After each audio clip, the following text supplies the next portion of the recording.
আজকে বানাতে চলেছি ইলিশ মাছের লেজা ভর্তা। এই ভর্তা একবার বানালেই বুঝতে পারবেন যে কেমন খেতে। সবার প্রথমে কড়াইয়ের মধ্যে পরিমাণ মতন তেল দেবেন। তারপর তেলটি গরম হলে পরে ওর মধ্যে লেজাটিকে দিয়ে দিতে হবে। লেজাটি ভালোভাবে ভাজা হয়ে যাওয়ার পরে একটি শিলনোড়ার মধ্যে এটিকে নিয়ে নিতে হবে। তারপরে ভালো করে থেতো করে নিতে হবে, একদম থেতলে নিতে হবে। থেতলে নেওয়ার পরে হাত দিয়ে এর কাঁটাগুলোকে ভালো করে ছাড়িয়ে নেবেন, যাতে একটাও কাঁটা এর মধ্যে না থাকে। খুব সাবধানে ভালোভাবে ছাড়িয়ে নিতে হবে। এরপরে কড়াইয়ের মধ্যে কিছুটা রসুন আর শুকনো লঙ্কা দিতে হবে। তারপরে কিছুটা কেটে রাখা পেঁয়াজ দিতে হবে। ভালোভাবে এগুলোকে ভেজে নিতে হবে। ভেজে নেওয়ার পরে আবারও শিলনোড়া এগুলোকে নিতে হবে।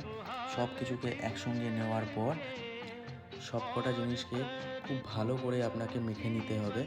মেখে নেওয়ার পরেই তৈরি হয়ে গেল আপনার ইলিশ মাছের লেজা ভর্তা। খুব